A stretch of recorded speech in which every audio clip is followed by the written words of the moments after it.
घड़ी ने कर दिया है रात 9:30 बजे का इशारा और शुरू हो गया है प्रोग्राम हमारा। कैसे हैं आप सब? उम्मीद करता हूँ बढ़िया, मस्त, चकाचक, बिंदास।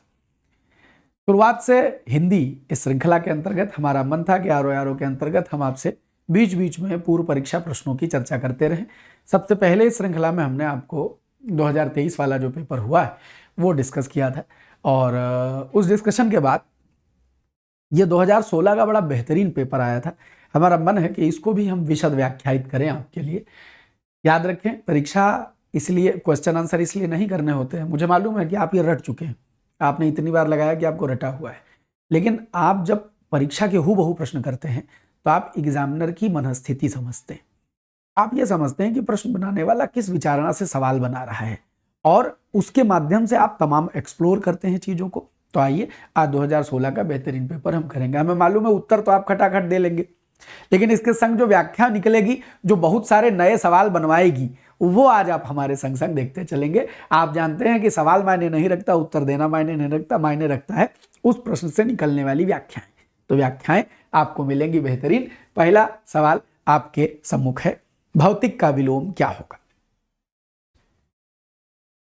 तो उत्तर तो देखते ही आप लगा देंगे कि राजनीतिक का कोई संबंध है नहीं, सांस्कृतिक का कोई संबंध है नहीं, दार्शनिक का कोई संबंध है नहीं। आंसर क्या हो जाएगा? आध्यात्मिक हो जाएगा। भौतिक आध्यात्मिक, आध्यात्मिक भौतिक आपने रट लिया है। लेकिन रट लिया है तो इसका मतलब क्या होता है, इस बात को समझना है, क्योंकि भूत शब्द के तो बहुत सारे मतलब होते हैं। प्रत्येक मतलब के हिसाब से कोई ना कोई कंसेप्ट, कोई ना कोई व्याख्या बनती है। हमने यहाँ भूत का मतलब लिखा है। भूत के इतने मतलब होते हैं। भूत का मतलब होता है बीता हुआ। भूत का मतलब होता है जीवधारी, प्राणी, मनुष्य, इन सबको भूत कहा जाए। जिसके भीतर जीव है वो भूत। एक अर्थ यह निकलता है। भूत का एक अर्थ विशेष बीता हुआ निकलता है। भूत का एक अर्थ भूत प्रेत पिशाच दानव ये जो होते हैं उनको भूत कहा जाता है। बीते हुए समय को, भूतकाल को भूत कहा जाता है। और भूत का एक बड़ा जबरदस्त अर्थ होता है संसार। भौतिक का अर्थ, वहां आपने भौतिक शब्द बना कैसे? भौतिक शब्द की अगर हम व्याख्या करें तो भौतिक शब्द बनता है भूत धनिक से। देखिए, भूत धनिक, अगर जब भूत में इक जोड़िएगा तो ऊ से औ बन जाता है, आप जानते हैं। तो शब्द क्या बना? भौतिक। भौतिक के तात्पर्य क्या हुआ कि जो भूत से संबंधित है। तो आप इसमें से कौन सा अर्थ लेंगे? भूत बीते हुए से, कि भूत जीवधारी से, कि भूत प्रेत पिशाच से, कि भूतकाल से? नहीं जी, भौतिक का जो प्रयोग है वो हिंदी में फिजिकल के संदर्भ में किया जाता है, संसार के संदर्भ में किया जाता है, सांसारिक बातों के संदर्भ में किया जाता है। तो इसलिए भौतिक का अर्थ जो वाजिब निकलेगा वो सांसारिक निकलेगा। सांसारिक जब इसका अर्थ निकल गया, अब जब हम इसकी व्याख्या करने पर आएंगे तब हमको पता चलेगा कि इसमें जो भौतिक तो है, इसका बेसिक मतलब सांसारिक निकल रहा है, संसार की चीजें निकल रहा है, जगत, पूरे जीव जगत की जो चीजें हैं उनसे निकल रहा है। तो जब हम आध्यात्मिक कहेंगे तो इसमें भी बड़ा गजब शब्द है, अधिआत्म को जोड़ने से अध्यात्म बनता है। यानी आत्मा के स्तर को थोड़ा ऊपर उठाना अध्यात्म है। What does mean by spirituality? अध्यात्म का मतलब क्या है? संपूर्ण जगत एक आत्मा को पाकर के पैदा हुआ है। अपनी आत्मा को ऊंचे ले जाना, अधि बनाना, श्रेष्ठ बनाना, बेहतर बनाना, अपने आत्म तत्व को ऊपर ले जाने की प्रक्रिया का नाम अध्यात्म है। तो जो अधिआत्म यानी संसार का जो तल है, इससे ऊपर उठो तो आप आध्यात्मिक कहे जाओगे। और इसी अध्यात्म में जब इक जोड़ा जाएगा, जब इक जोड़ेंगे तो ये शब्द क्या बनेगा? आध्यात्मिक, माने related to spirituality, related to अध्यात्म। आध्यात्मिक। तो इसलिए दिए गए प्रश्न में ये आपका उत्तर होगा। अब आपको अध्यात्म बहुत, आप कह रहे हैं अरे तो 2016 पेपर हम जाना था तो सुनो का तुम सीख गए। तुम समझ गए कि अध्यात्म वर्तनी शुद्धि। एक सवाल गिनो, तुमको 2016 पेपर तुम कर चुके हो, तुमने रटा हुआ है। प्रश्न में क्या क्या निकल सकता है ये समझाना चाहता हूं। अध्यात्म की वर्तनी तुमने सीखी, आध्यात्मिक क्या होता है ये वर्तनी, 2 वर्तनियां तुमने सीखी। उसके अलावा आध्यात्मिक का मूल मतलब क्या है तुमको समझ में आया। भौतिक शब्द कैसे बना है इसकी संरचना समझ में आई, और भूत के 5 मतलब समझ में आए। इसलिए व्याख्या करते हैं हम। इसीलिए अभी भी भूले भटके कुछ बालक आ जाते हैं, कमेंट कर देते हैं, 1 घंटे में 20 सवाल करवाते हैं, टाइम पास करते हैं, पढ़ाना वढ़ाना नहीं आता है, खाली बतियाते हैं। हाय करम, यह बतकही पाठ्यक्रम है। ये जो बतियाते हैं यही पेपर में काम आता है। ये क्वेश्चन आंसर की रटंत विद्या काम नहीं आती है, ठीक है। चलो अगले सवाल पर बढ़े। तो भूत के इतने मतलब, पहले इतने मतलब याद रख लीजिएगा जी। संसार है, भूतकाल है, भूत प्रेत पिशाच है, जीवधारी है, बीता हुआ है। आइए आगे बढ़ते हैं। चल, प्राची शब्द का विपरीतार्थक क्या? दिशाएं आपको लगभग याद हैं, जबरदस्त पेपर था 2016 का भी पेपर बेहतरीन था। प्राची शब्द का विपरीतार्थक क्या हो? तो आप जानते हैं कि उदीची जो है ये उत्तर है, प्रतीची जो है ये पश्चिम है, नवीन जो है ये नया है, समीची दिशा से संबंधित नहीं है। समीचीन कहा जाए तो इसका मतलब होगा ठीक, उपयुक्त। तो अब प्राची क्या होता है गुरु जी? प्राची पूरब दिशा को कहते हैं। प्राची किसको कहते हैं जी? ये पूर्व दिशा होती है। तो उत्तर क्या होगा? पश्चिम में लगाएंगे, और क्या लगाइएगा? पश्चिम लगाएंगे। तो आप देखें कि ये हम काहे आपसे अब व्याख्या करते समय आए दिन चारों खींच के और सारी दिशा बता, मालूम है इसमें से सवाल बनेगा, एक सवाल नहीं बनेगा। विलोम भी इसमें से बनता है, वाक्यांश भी इसमें से बनता है। अब ये देखो पूर्व दिशा है, पूर्व दिशा पर्यायवाची प्राची होता है, यह दिशा पश्चिम दिशा, पश्चिम का पर्यायवाची प्रतीची होता है। यह उत्तर दिशा आ गई, उत्तर का नाम उदीची होता है। अब यह दक्षिण दिशा आ गई, दक्षिण को अवाची कहते हैं। अब कोई पूछे प्राच्य का विलोम क्या होगा, तो कहो प्रतीच्य होगा। उदीच्य का विलोम क्या होगा, तो दाक्षिणात्य होगा या दक्षिणी होगा। आवाच्य शब्द प्रचलित नहीं है, लेकिन अगर उदीची डायरेक्ट पूछे तो आवाची लिख देना। ये पैटर्न जानते रहिए तो हिंदी का रस है, धीरे धीरे जान ही जाएंगे, सब याद हो जाना है। तीसरा सवाल, समष्टि का विलोम क्या? विशिष्ट होगा, व्यष्टि होगा, शिष्ट होगा, पुष्टि होगा। गुरु जी जानते हैं, जानते आओ लगाओ, व्यष्टि होगा गुरु जी। कभी कंफ्यूज हो जाओ तो याद करने का तरीका बता देता हूं। समष्टि में समाज छुपा हुआ है, व्यष्टि में व्यक्ति छुपा हुआ है। जैसे व्यक्ति माने, याद करने का तरीका बता रहा हूं, व्यक्ति बोलते हो तो उसमें व्या है और व्यष्टि में व्या है, तो ये इंडिविजुअलिटी को, वस्तुतः व्यक्ति शब्द भी व्यष्टि से ही बनता है। तो व्यष्टि माने इंडिविजुअलिटी, एक का भाव, और समष्टि माने सामूहिकता का भाव, सबको मिलाने का भाव, समाज का भाव। आप इकोनॉमी में पढ़ते हैं, व्यष्टि अर्थशास्त्र माने छोटा, माइक्रो, समष्टि अर्थशास्त्र माने मैक्रो, बड़ा। तो आप समझिए ये व्यष्टि और समष्टि एक दूसरे के अपोजिट के तौर पर प्रयोग किए जाते हैं। सवाल संख्या 4, निम्नलिखित में से विलोम शब्दों की दृष्टि से एक जोड़ा गलत है। विलोम बड़े अच्छे अच्छे बनाए थे 2016 एग्जामिनर ने। विधि माने किसी चीज को करने की छूट, निषेध माने मनाही, एक जोड़ा एकदम सही लिखा है। आवाहन माने किसी देवता का पूजन वूजन करते समय बुलाना, और विसर्जन माने विदा कर देना। जब नवरात्र होता है तो नवरात्र में माता दुर्गा की प्रतिमा रखी जाती है, उनका आवाहन किया जाता है, प्राण प्रतिष्ठा की जाती, फिर विसर्जन किया जाता है। गणेश जी का पूजन होता है तो गणेश जी का आवाहन किया जाता है, फिर विसर्जन किया जाता है। रोज जब आप घर में सामान्य पूजा करते हैं तो भी, जब कोई विशेष अनुष्ठान करते हैं तो आवाहन करते हैं, और जब भगवान से प्रार्थना करते हैं, गलती मांगते हैं तो कहते हैं आवाहनम न जानामि नैव जानामि पूजनम विसर्जनम न जानामि क्षमस्व परमेश्वरम। तो माने भगवान से कहते हैं मैं आवाहन भी नहीं जानता, आवाहनम न जानामि नैव जानामि पूजनम। नैव शब्द कैसे बना है? न एव नैव, न एव नैव माने न ही, नैव। तो आवाहनम न जानामि, न आवाहन जानता हूं, न एव जानामि पूजनम, ना ही पूजन जानता हूं, विसर्जनम न जानामि, ना ही विसर्जन जानता हूं, क्षमस्व परमेश्वरम, क्षमा करिए हे परमेश्वर, मंत्रहीनम क्रियाहीनम भक्तिहीनम सुरेश्वर। बहुत सुंदर प्रार्थना है ये, क्षमा प्रार्थना कही जाती पूजा पाठ करने के बाद आखिरी में, कि हम महाराज भगवान जानते कुछ नहीं है, जो हमारे मन से बन पड़ा वो आपके सामने प्रस्तुत कर दिया, आप ही का सब है, जो है सब ले लीजिए, तेरा तुझको अर्पण के भाव से। तो वहां आवाहन करते हैं, बुलाते हैं, तो विसर्जन, ना आवाहन करना जानता हूं, ना विसर्जन करना जानता हूं, तो आवाहन माने बुलाना, विसर्जन माने विदा करना। अब सवाल उठता है अमीय क्या है? अमीय अमृत को कहते हैं, अमृत का तद्भव है। तो हलाहल जहर को कहते हैं, तो अमीय हलाहल माने जहर, अमृत जहर, अमृत जहर एकदम सही जोड़ा लिखा हुआ है। आग्रह का विग्रह गड़बड़ लिखा हुआ है। आग्रह का मतलब क्या होता है? रिक्वेस्ट करना किसी से, हाँ, उसको आग्रह बोलते हैं। विग्रह, विग्रह के तमाम अर्थ हैं, विग्रह अनेकार्थी शब्द है। विग्रह के माने होता है लड़ाई झगड़ा विग्रह के माने होता है अलग करना, विग्रह के माने मूर्ति भी होता है। भगवान श्री राम का विग्रह अयोध्या में स्थापित किया गया तो विग्रह माने मूर्ति हो जाती है। तो आग्रह का जो अपोजिट बनता है वो विग्रह बनता है और कोई नहीं। आगे बढ़े, सवाल संख्या 5, विलोम शब्द की दृष्टि से इनमें से सही जोड़े का चयन करें। 2016 में पूछा है, पीसीएससी सेट में पूछा, आकीर्ण विकीर्ण बहुत बार आया है। भले ही किसी किताब में लिखा हो, आयोग का एग्जामिनर नहीं मानता है, सारे जतन करने को नहीं मानता है, आप अभी भी किताब ले आते हैं, गुरुजी फलानी किताब में लिखा है। ठीक, तो किताब नहीं, मूल बात यह है कि इनमें से पूछा गया सही जोड़ा कौन सा है। तो दोष सदोष गलत जोड़ा है। दोष माने किसी का कमी और सदोष माने दोष के साथ, तो कमी और कमी के साथ का मतलब नहीं बना।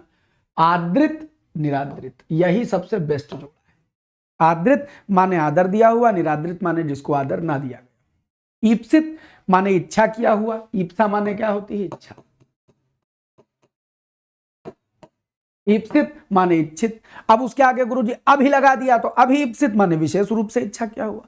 अभी लगाने से शब्द उल्टा नहीं होता, अभी लगाने से शब्द अपोजिट नहीं बनता है। मान माने घमंड, अभिमान माने भी घमंड। ठीक, ज्ञान माने जानकारी ज्ञान, अभिज्ञान माने भी जानकारी, बस विशेष हो जाता है। ज्ञान माने जानना, अभिज्ञ माने अभिधन ज्ञा, अभिज्ञ माने भी जानना। तो अभी लगाने से निगेटिव नहीं बनता। तो ईप्सित माने इच्छा किया हुआ, अभिप्सित माने विशेष रूप से इच्छा किया हुआ। तो ये भी आपका विलोम का जोड़ा नहीं है, ये भी आपका विलोम का जोड़ा नहीं है। अच्छा, आकीर्ण और विकीर्ण 2016 में पेपर में आया था, मैंने आंसर की बताई थी, पेपर के जस्ट बाद आंसर की बताई थी और ये कहा था, शायद ये हमारे विद्यातरु चैनल पर इसका सोल्यूशन पड़ा होगा। आंसर की बताई थी और ये कहा था कि भैया आयोग नहीं मानेगा क्योंकि आकीर्ण विकीर्ण सही होता है। बहुत सारे जन ये फलानी क्लेम ढमाकीम कोई क्लेम नहीं माना, यही सही माना गया क्योंकि आकीर्ण और विकीर्ण जोड़ा नहीं है, आकीर्ण और विकीर्ण समानार्थी। उसके बाद फिर ये सीसैट में आया, शायद 21 या 23 वाले सीसैट में आया ये, तब भी लोग क्लेम मतलब यही जो सवाल करते हैं, कंसेप्ट नहीं पढ़ते हैं, वही भागते रहते हैं। हर बार सवाल आएगा जब, अरे एग्जामिनर समझ चुका है भाई कि तुम किताब में जो गड़बड़ लिखी है तुम उसको रट लेते हो। कुछ किताबें हैं, कुछ किताबें तो महाबारा बाट हैं, हाँ, जिनके अब क्या ही कहा जाए, हाँ, प्रकाशक और लेखक सब अलग लेवल के हैं, उनकी तो बातें नहीं करी जानी चाहिए। लेकिन कुछ किताबें ऐसी हैं जिनमें भाई मिस्टेक हो जाती है भाई, कि किसी ने लिखा हो छप गया। तो एग्जामिनर ये गधा थोड़े ना कि खाली जो बाजार में 3 किताबें वही पढ़ता है। अरे एग्जामिनर भी कोई संस्कृत की किताब पढ़ा होगा, एग्जामिनर भी ये भाषा ये 3 किताबों तक सीमित है क्या? ये भाषा तुम्हारे लिए जो कंपटीशन पढ़ाने के लिए जो 3-4 मास्टर लिख के किताब चले गए या कुछ अच्छे लेखकों ने किताब लिख दी, क्या वही अंतिम सत्य है? क्या दुनिया में किताबों का टोटा पड़ गया कि वो जो 3 किताब तुम जानते हो उसके अलावा दुनिया में कोई किताब नहीं होती? और क्या तुम उस 3 किताब का प्रमाण मान लोगे तो मान लेगा। अब जैसे आकीर्ण विकास वासुदेव नंदन जी में भी शायद गलती से लिखा है, लिख गया तो लिख गया, मे भी टाइपिस्ट ने लिख दिया होगा, मे भी उनसे उस समय लिख गया होगा, जब हो सकता है। लेकिन एग्जामिनर तो समझदार हो रहा है, अब वो खाली ये नहीं कर रहा है कि नहीं खाली किताबिया है और जो लिखा है ये 3 किताब में वही। हाँ, सही हिंदी आज की भाषा नहीं, 1000 साल पुरानी है। कंपटीशन आज से नहीं आदि से चल रहा है। और जब ये कंपटीशन वाली किताब नहीं लिखे रहे, उसके पहले भी लोगों के पास हिंदी थी और आज भी चली आ रही है। तो ये बात अच्छे से समझ लीजिएगा कि आकीर्ण और विकीर्ण विलोम नहीं है। आकीर्ण विकीर्ण और विस्तीर्ण ये सब में थोड़ा थोड़ा अंतर है, लेकिन एक समानार्थी है, यह कि इनका विस्तार होता है छितरा हुआ फैला हुआ। इनके विलोम के तौर पर संकीर्ण लिख दिया जा सकता है। संकीर्ण माने सिमटा हुआ हो जाएगा। आकीर्ण का संकीर्ण, विकीर्ण का संकीर्ण, विस्तीर्ण लिखा हो तो भी संकीर्ण लिख दोगे चल जाएगा। ठीक, तो आकीर्ण और विकीर्ण को विलोम मत मानना। मानोगे तो खाली क्लेम करने के लिए किताबों की फोटोकॉपी घूमोगे और मानेगा नहीं एग्जामिनर, क्योंकि ये समानार्थी होते हैं। ये किताब, हाँ, वासुदेव नंदन में विलोम में आकीर्ण विकीर्ण लिखा हुआ है। अगर आप कोई दिखाई पड़े ये इस जगह किताब खोलिएगा तो लिखा होगा, ये आकीर्ण लिखा है, इसके आगे विकीर्ण लिखा है। ये 250 नंबर पेज पर है। इस किताब में, जिसको मैं बहुत अच्छी किताब कहता हूं, 1-2 मिस्टेक हो जाना स्वाभाविक है। ये मिस्टेक है, लिखा हुआ है, इससे बड़ा प्रमाण तो नहीं दे सकते। गलती से लिखा हुआ, क्योंकि आकीर्ण का मतलब विकीर्ण नहीं, वो आकीर्ण का विलोम विकीर्ण नहीं है। और ये सवाल 16 में भी आयोग ने नहीं माना था, फिर इन्होंने सीसैट में पूछा, उसमें भी नहीं माना। तो आप परीक्षा जब हो जाए, गुरुजी वासुदेव नंदन में लिखा है, भैया मनुष्य से गलती हो सकती है, वासुदेव नंदन जी होते तो पक्का इसको सुधार देते। इस किताब को पढ़ के जैसा भाव उनके लिए आता है हमारे मन में, मैं दावा करता हूं वो 94 में नहीं रहे। अब इसके पब्लिकेशन से बात हो जाए तो मुझसे कहते भैया ठीक कर दे, लेकिन ये सब कहाँ भारत भारती साथ बिहार पब्लिकेशन है। कोई भैया पब्लिकेशन वाला हमको देखता हो तो जान लो, इनसे हमारी बात करा दो, 2-4 गलतियां सुधरवा ले, तो ये किताब सर्वश्रेष्ठतम सर्वश्रेष्ठ किताब है। लेकिन उसमें कहीं माइनर है, इक्के दुक्के, मतलब उत्ते से बहुत टेंशन नहीं लेनी है। तो मैं आपको ये बात दिखा के बता रहा हूं कि वासुदेव नंदन में लिखे होने के बावजूद मैं आपसे कहता हूं ये जोड़ा गलत है, क्योंकि आयोग ने 16 में भी, और आयोग माने ना माने यार, किताब में लिखा है, लिखा है आकीर्ण माने फैला हुआ, आकीर्ण माने छितरा हुआ, विकीर्ण माने फैला हुआ, विकीर्ण माने छितरा हुआ। जब दोनों समानार्थी डिक्शनरी में दिए हैं तो कहां प्राणदयी दे है। तो ये है माने ये समानार्थी हैं, समानार्थी हैं, विलोम नहीं मानना। इसमें जो जोड़ा है वो एक विलोम का जोड़ा है, आदृत और निरादृत का। बात समझ गए? ठीक, आगे बढ़ते। शुद्ध वर्तनी वाले शब्द का चयन करें।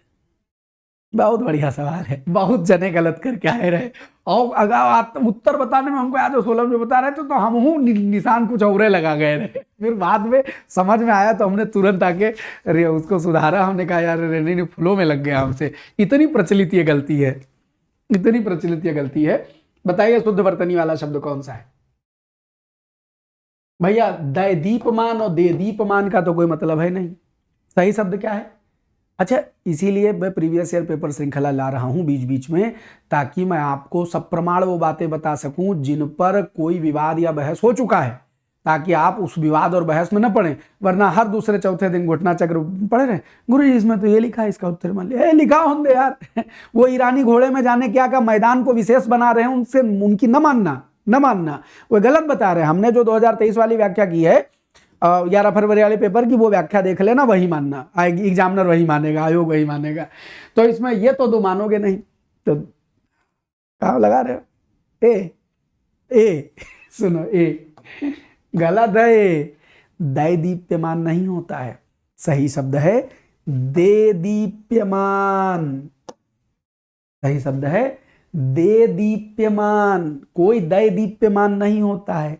देदीप मतलब देदीप्यमान का मतलब होता है चमकदार, उजाला, प्रकाशित, इस तरह के अर्थ को देदीप्यमान बोलते हैं, तो देदीप्यमान कहा जाता है। आगे बढ़ते हैं। इनमें से अशुद्ध वर्तनी वाले शब्द को चयन करें।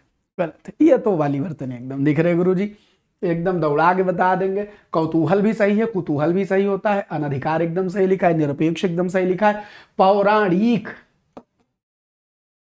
गलत लिखा है। पुराण में जब एक जोड़िएगा तो शब्द क्या बनेगा? पौराणिक, पौराणिक। अच्छा, कई बार ये जो आंसर कीज छापते हैं, प्रीवियस ईयर पेपर के कलेक्शंस छापते हैं जो भी पब्लिकेशन, तो वो क्या करते हैं कि भाई कोई वहाँ अध्यापक एक टीम बना दी 4, 6, 10 लोगों की, चल भैया उत्तर खोज के ले आना। अब वो अपने मन से ले आए, अब उनको आंसर की पहली वाली मिली, अब वो कोई किताब खोज के थोड़े लिख रहे हैं, आंसर की मिली जो उसमें मान लिया लगा दिया। बाय द वे उसमें कुछ अपडेशन हुआ हो, बाय द वे आंसर की किनारे धर दो। अब उनके दिल में आया कि यार इसका तो जवाब यही होना चाहिए, टिक कर दिए, नहीं देखने गए आंसर की, ये भी तो हो सकता है। हाँ, तो हम जानते हैं R&D कैसे होती है, तो उसमें गलती हो जाती है। तो किताब में लिख जाना अंतिम सत्य नहीं है। मूल बात इतनी है कि अगर एक जगह लिखा हो तो मानिए, और पब्लिकेशन वाली न मानिए, मूल पुस्तकों में फिर जाना पड़ता है, फिर संस्कृत में जाना पड़ता है, तमाम सारे ग्रंथों में जाना पड़ता है, और उन ग्रंथों में जाकर के देखना पड़ता है कि वो सब जगह कितने कितने अर्थों में आया है, तब जाके वहां से कोई निष्कर्ष निकाला जाता है। ठीक, देखो इनमें से शुद्ध वाक्य का चयन करें। मुझसे यह काम संभव नहीं हो सकता। देखिए, हो सकना और संभव एक ही बात है। यह बिल्कुल भी बात नहीं करना चाहता, बिल्कुल भी जोर देने का काम कर रहा है, भी जोर देने का काम कर रहा है, इसलिए काम काट लो। दो निपातीय प्रयोग, इन दोनों में केवल यही अंतर है, केवल और ही। केवल भी जोर देने के लिए आया है, ही भी जोर देने के लिए, इन दोनों में यही अंतर है बोल देंगे तो भी वही जोर देगा। केवल शब्द के साथ प्रयोग करना वाजिब नहीं है। तो केवल का लगाओ तो उसके बाद 1 2 3 कुछ और लिखना पड़ेगा। बाकी इन दोनों में यही अंतर है, केवल यही कहना गलत हो जाएगा। बहुत बढ़िया सवाल बनाया था एग्जामिनर, इसमें कोई दिक्कत नहीं है। यह कविता अनेक भाव प्रकट करती है, कोई गलती नहीं, वाक्य सही शुद्ध था। आगे देखे, इस सवाल पर बड़ी बहस हुई भाई, माँ जाने, जैसे आजकल नहीं आते हैं कमेंट कर जाते हैं, हम कोई बात समझा देते हैं कि नहीं तुम बड़े औलिया हो, तुम्हारे बताने से होता है, अभी देख लेना, ये देख लेना। अभी भी बहुत जन आके कमेंट कर जाते हैं। तभी भी जब हमने बताया था कि भैया इसमें एक ही वाक्य सही है और उसको सब गलत बताने पड़े थे। पहले तो गलती समझो, एग्जामिनर किस दृष्टि से गलत सवाल बना रहा है। बावजूद के साथ भी लगा हुआ है, बावजूद भी, ये दुरुक्ति हो जा रही है, पुनरुक्ति हो जा रही है। एक बात को 2 बार कहा जाए, इसके बावजूद बोलिए, बावजूद के बाद भी नहीं बोला जाता, इसके बावजूद उसने कर दिया, इसके बावजूद, इसके तो बावजूद भी बोलोगे तो गलत हो जाएगा। यहां भी बावजूद भी लिखा है, यहां भी बावजूद भी लिखा है, यहां भी बावजूद भी लिखा है, बस इसको यही देख के काट देना था। अब आईडी, तो इसके बावजूद हम लोगों से हिंदी लिखने में बहुत भूलें हो जाती है, भूलें हो जाती हैं। इसके बावजूद हम लोगों से हिंदी लिखने में बहुत भूलें हो जाती हैं। तो इस पर लोगों ने तर्क किया कि भूल का भूलें कैसे बना दे रहे हैं, बहुत जनों ने तर्क किया। तो बच्चा, भूल का मतलब त्रुटि है, यहां त्रुटि शब्द लिखने के बजाय भूल लिखा गया। तो अगर त्रुटि के प्रयोग में आ रहा है, जैसे कोई शब्द है अव्यय, लेकिन अगर वो विशेषण के तौर पर प्रयोग किया जाए तो उसमें चेंजेज हो जाते हैं, ठीक वैसे ही यहां भूल शब्द वस्तुतः त्रुटि यानी गलती के संदर्भ में आ रहा है।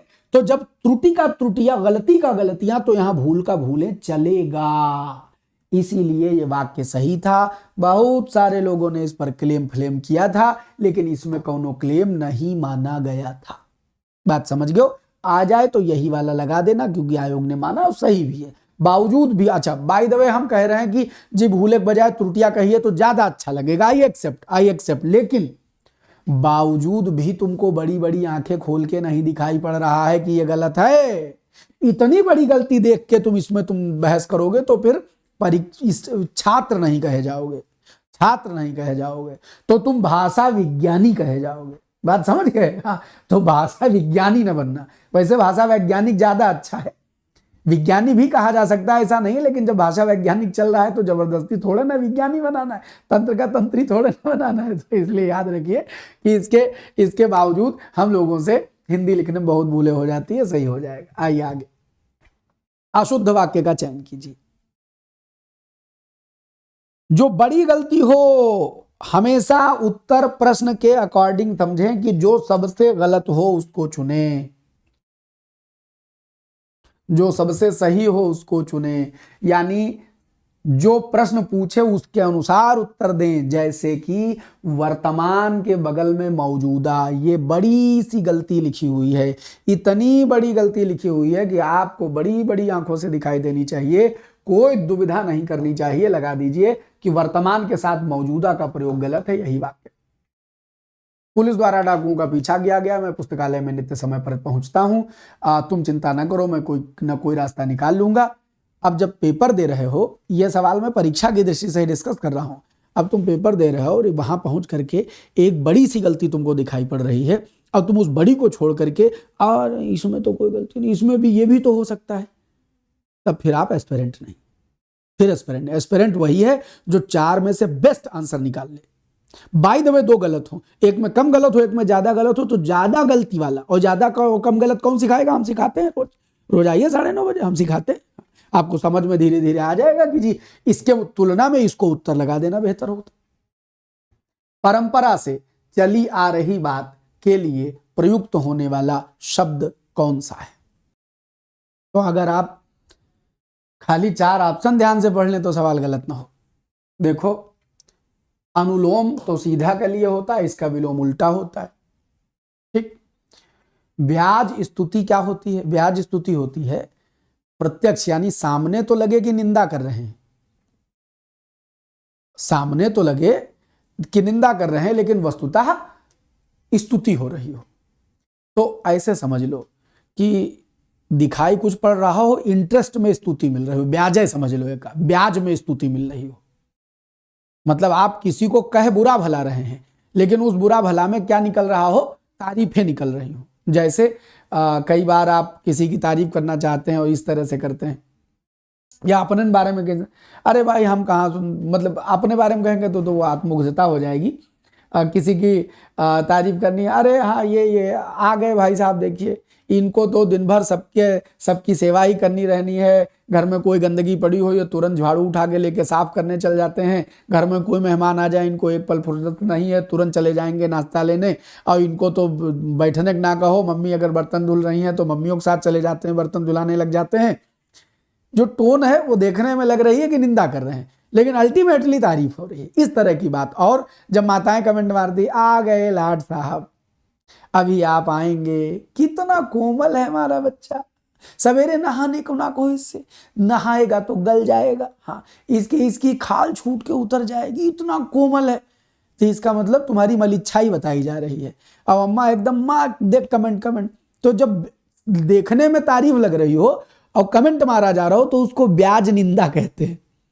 ब्याज में निंदा मिल रही है, सामने तारीफ दिख रही है लेकिन ब्याज में निंदा मिल रही है। ऐसे ब्याज स्तुति होती है, सामने सामने निंदा चल रही हो और ब्याज में क्या मिल रहा हो, तारीफ मिल रही हो। तो ये तो आप कतई नहीं लगाएंगे हैं। प्रतिश्रुति और अनुश्रुति में से आप कोई लगाएंगे। तो प्रतिश्रुति का मतलब होता है बेसिकली प्रतिध्वनि, बदले में हुई आवाज।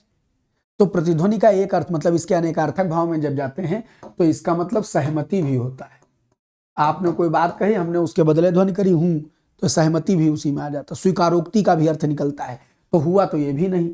अनुमाने पीछे पीछे, श्रुति माने सुना हुआ, हमने सुना फिर उनसे उनने सुना, कहीं कहा, कहीं भैया सुनो, गाँव बाहर जो पीपल लगा है, रात 12 बजे ऊपर बरम राखा सावत, और जो कोई रात में निकलत है वह ऊपर चढ़ बैठा था, जायो ना।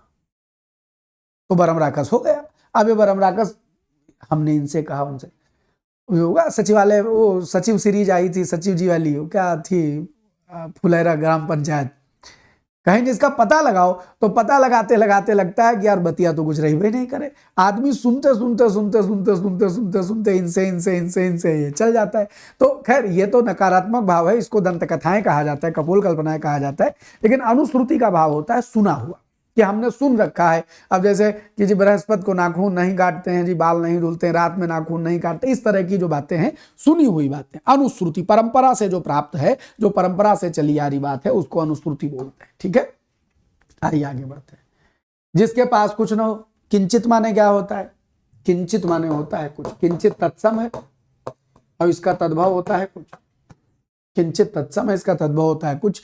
अकिंचन, जिसके पास कुछ भी न, मैं अकिंचन द्वार पर तेरे खड़ा हूं, कुछ न हो तो प्रेम का प्रतिदान कर दे। हाँ बन गए। मैं अकिंचन, मेरे पास कुछ भी नहीं, तुम्हारे द्वार पर खड़ा हूं, लेकिन मांगने नहीं आया हूं। कुछ न हो तो प्रेम का प्रतिदान कर दे, हमने जो तुमको दिया है प्रेम, उसके बदले ही प्रेम का प्रतिदान मांगने आया हूं। अब मेरे पास कुछ भी नहीं है, तो मैं अकिंचन द्वार पर तेरे खड़ा हूं। अकिंचन खड़ा हूं माने मेरे पास कुछ भी नहीं है। अक्षम, जिसकी क्षमता न हो, अज्ञ, जो कुछ जानता न हो, असमर्थ, जो समर्थ न हो। सवाल संख्या 13, स्वेद से उत्पन्न होने वाला। ये बेसिक गणित आप हमारी संगत में जान चुके हैं कि जब शब्द के अंत में जा लगा देते हैं तो जा माने जन्म लेने वाला होता है, और स्वेद माने होता है पसीना। तो स्वेद से पैदा लेगा स्वेदज, अंडे से जन्म लेगा तो अंडज, और पिंड से जन्म लेगा, पिंड माने शरीर से जन्म लेगा तो पिंडज का, शरीर से शरीर के रूप में जन्म लेगा तो पिंडज, अंडे के रूप में जन्म लेगा तो अंडज। और उभयज प्रचलित शब्द नहीं है, ये फर्जी बनाया गया है। तो स्वेदज, स्वेद माने पसीने से जन्म लेने वाला। आगे बढ़ते हैं, सवाल संख्या 14, अपरिणीत शब्द निम्नलिखित में से किस वाक्यांश के लिए प्रयुक्त होता है। तो आपने सुना होगा जी, हम दोनों परिणय सूत्र में बढ़ रहे हैं, बंध रहे हैं, तो परिणय विवाह होता है। परिणीत, विवाहित, परिणीता फिल्म आई थी एक विद्या बालन की, विवाहिता ठीक, परिणाम अलग है, परिणाम रिजल्ट है। ये परिणय और परिणाम में अंतर है। परिणाम रिजल्ट को बोलते हैं, परिणय ब्याह को बोलते हैं। तो अपरिणीत, जिसका अभी परिणय ना हुआ हो, इसमें तो बहुत जने अपरिणीत बैठे हो ना है? गुरुजी नौकरी लगे तो परिणय हो, है? अभी तो नौकरी नहीं लगी तो परिणय क्या हो जाएगा? हाँ, तो नौकरी लगाओ, परिणय कराओ, हाँ ब्याह हुआ करो तो न्योता दियो, हम का ही भाई। देखो, तो अपरिणीत शब्द निम्नलिखित में से किस वाक्यांश के लिए प्रयुक्त होता है? जिसका विवाह ना हुआ हो उसको बोलेंगे अपरिणीत। ठीक है, आगे बढ़ते हैं। सवाल संख्या 15, निम्नलिखित में से किस वाक्यांश के लिए एक शब्द दुर्निवार का प्रयोग किया जाता है? दुर्निवार। तो इसको देख के जो रटन विद्या वाले वो तो कहेंगे जिसको दूर करना कठिन हो गुरुजी दूर निवार, लेकिन इसमें दूर निवार में दूर नहीं है, दूर नहीं है, ये शब्द है दुह निवार।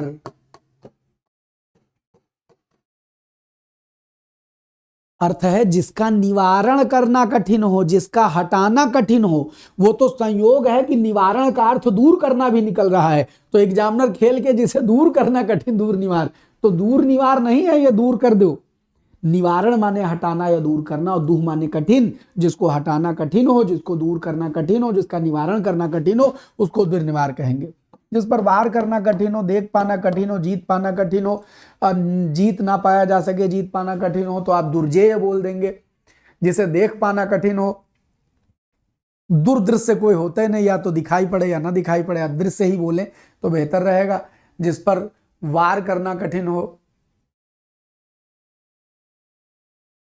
अवार नहीं, कोई प्रचलित शब्द नहीं है, बनाने बना लिया जाए, कोई प्रचलित शब्द नहीं है। ये प्रचलित है जो पूछा जाता है, इसका जिसे जीत पाना कठिन हो उसको दुर्जेय बोलेंगे। दुर्जेय, जिसको जीतना कठिन हो। निम्नलिखित में से तत्सम शब्द क्या है? यहूं मार सब नरक मचाए रहे हैं, लेकिन अब तुम सब खिलाड़ी हो, तुम नहीं बचाओगे। एक है शब्द तत्सम है जीर्ण, दही दधी से बना है। और गयंद गजेंद्र का तद्भव है, और गाहक ग्राहक का तद्भव है। अच्छा, जब जब गजेंद्र और गजेंद्र बोलते हो उतनी बार मृगेंद्र मयंद और कपिंद्र कपिंद याद आ जाता है ना, याद रखना, एग्जामिनर कहीं से सवाल बना लेगा। तो देखिए, दधी दही है, गजेंद्र गयंद है, ग्राहक गाहक है, जीर्ण झीना हो जाता है, जीर्ण का तद्भव झीना हो जाता है, जीर्ण तत्सम। आगे बढ़े, सवाल संख्या 17, अगहन का तत्सम रूप कौन सा होगा? तो साहब, अग्रहण का तत्सम रूप अग्रहायण होता है, अगहन का महीना। सब 12 महीने याद रखो, चैत बैसाख जेठ आषाढ़ सावन भादो कुंवार कार्तिक अगहन पूस माघ फागुन। चैत चैत्र है, बैसाख वैशाख है, जेठ ज्येष्ठ है, आषाढ़ आषाढ़ है, सावन श्रावण है संस्कृत में, भादो भाद्रपद है, कुंवार को अश्विन या अश्विन कुमार या कुंवार या असौज बोला जाता है। तो कुंवार शब्द कुमार का तद्भव है, और जो महीने का नाम है वो अश्विन कुमार है, तो वो अश्विन है, और वो अश्विन अश्विन कुमारों पर है, तो उनके कुमार का कुमार प्रचलित हो गया, अश्विन नहीं। और अश्विन का अगर तद्भव बनाएंगे तो असौज बनता है। कुंवार कार्तिक कार्तिक है, अगहन अग्रहायण है। इसी अगहन का एक नाम मार्गशीर्ष है, और इस मार्गशीर्ष का कोई तद्भव नहीं है। ठीक, अगहन पूस का तत्सम पौष है, माघ हिंदी में प्रचलित है, और माघ ही संस्कृत है। कविता वालों में बिहारी हारी ने कुछ इसका तद्भव माह करके बनाया है, लेकिन माघ शब्द ठेठ संस्कृत का है, इसमें बुद्धिविधा नहीं रखनी, और फागुन से फाल्गुन बन जाता है, तो अग्रहण जो है वो अग्रहायण है तत्सम में, इसी का एक और नाम मार्गशीर्ष है। तो 17 के बाद 18 बढ़ते हैं। फिर से तद्भव बताइए, चतुर्दश चतुर 14 चत्वारी में कौन सा तद्भव है? तो ये बड़ा आसान है। तो ये तो गुरुजी एकदम नितांत सरल सवाल है कि 14 है बस, चतुर्थ चौथा, चत्वारी 4 और चतुर्दश 14 होगा। वही ए का जो तद्भव है वो सी हो जाएगा। पूछा गया तद्भव शब्द कौन सा है, अकेले 14 है। 19 में आभ्यंतर का तद्भव क्या होगा? आभ्यंतर अंदर नहीं गुरुजी, आभ्यंतर भीतर, भा शब्द से संपन्न बना लीजिएगा, अभ्यंतर भीतर, भ्यंतर भीतर ऐसे जोड़ लेना। अर्थ उसका अंदर भी होता है, लेकिन आभ्यंतर का तद्भव जो देखे तत्सम तद्भव में यही खेल है कि तत्सम से तद्भव बनाते समय उच्चारण की साम्यता का ध्यान रख लिया कीजिए। बस थोड़ा बहुत 99% शब्द उच्चारण में समान होते हैं। आप बोलोगे एला तो इधर बनेगा इलायची, आप बोलोगे सूर्य तो बनेगा सूरज, आप बोलोगे बिरच तो बनेगा बिरवा, आप बोलोगे पुस्तक तो बनेगा पोथी। अब पुस्तक का कोई तद्भव किताब का है तो खोपड़िया गुम्मा मार देना, कह देना किताब अरबी फारसी बिरादरी का है। भाई किताब विदेशी शब्द है, पुस्तक संस्कृत है, इसका बिगड़ा हुआ रूप पोथी माना जाएगा। ठीक। वृक्ष का तद्भव पेड़, कह दो पेड़, खोपड़ी लड़ाई लो पेड़ में। वृक्ष को बिगाड़ के बोलो, तद्भव माने बिगड़ा हुआ रूप, ना बिगाड़ के बोलो तो बिरछ बन जाएगा, बिरवा बन जाएगा। अब वृक्ष शब्द बिगाड़ के पेड़ थोड़े बन जाएगा, पेड़ तत्सम है, वो पर्यायवाची है। पेड़ तत्सम शब्द नहीं, पेड़ देशज में आता है, पर्यायवाची है। लेकिन आप कहिए तत्सम तद्भव का जोड़ा, हर चीज होती नहीं, उच्चारण में समानता 99%। कुछ होते हैं जो उलट जाते हैं उच्चारण के क्रम में, उनकी बात अलग रख दीजिए, उनको समझाना पड़ता है, बने वो मूल शब्द से ही है। तो सामान्यता उच्चारण की समानता देखें तो आभ्यंतर भीतर से जुड़ रहा है। और करपट का तद्भव रूप क्या होगा, तो गुरुजी करपट का तद्भव बिगड़ा हुआ रूप, तो करपट का बिगड़ा हुआ रूप कपड़ा हो। कपूर, तो आपको, आप कपूर देखते ही आपको भी याद आ जाता है ना, कर्पूर गौरम करुणावतारम संसार सारम भुजगेंद्रहारम सदा वसंतम हृदयारविंदे भवम भवानी सहितम नमामि। आपको भी याद आ जाता है तो बच्चा 3 टुकड़ों में सवाल बांटे हैं ताकि सुकून से व्याख्या कर सके, कौनो जल्दी है नहीं, पेपर जब होगा तब तक तो मास्टर हो जाएंगे। तो ये छोटी सी श्रृंखला आज के लिए।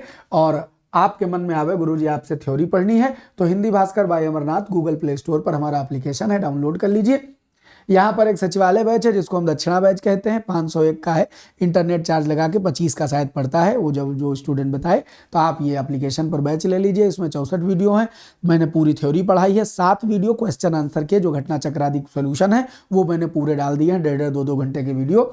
इसको आप देख लेंगे, नोट्स बना लेंगे, एक पीडीएफ नहीं देते हम इसमें, एक भी पीडीएफ नहीं दी है ना देंगे, अपने हाथ से नोट बना लीजिए। जिस दिन नोट्स बना लेंगे मास्टर हो जाएंगे। ये 7 चैप्टर के आरओ का प्रीलिम्स का बैच, पीसीएस का मेंस बैच अवेलेबल है, नैपुण्य बैच है जो पीसीएस का मेंस बैच अवेलेबल, वो आरओ का मेंस है ये साफल्य, पीसीएस का मेंस है नैपुण्य बैच, अभियंता बैच है यूपीपीएससी असिस्टेंट इंजीनियरिंग का बैच है, ये जीएस की टेस्ट सीरीज हमारे यहाँ पर चल रही है, साकार बैच रीजनिंग के लिए है। आप 2-4 अलग अलग एग्जाम देना चाहते हो और कंबाइंड देखना चाहते हो तो आप आधार देख सकते हैं। और नहीं, मेंटरशिप बैच वैसे ये हटा दिया गया, ये गलती से लगी हुई है, अभियान पब्लिश है, मतलब 1 महीना बचा है तो उसमें फीस लेकर के क्या पढ़ाएंगे। और उसके अलावा एग्रीकल्चर मेंस का बैच अवेलेबल है। तो ये सारे बैचेस सब कुछ आपको मिलेगा कहाँ, Hindi Bhaskar by Amarnath Google Play Store पर। तो बहुत बहुत धन्यवाद, सदा सर्वदान्वित रहिए। इसी शुभकामना के साथ आज के एपिसोड को करते हैं यहीं खत्म, मुलाकात करते हैं अगले एपिसोड में, तब तक के लिए बाय बाय।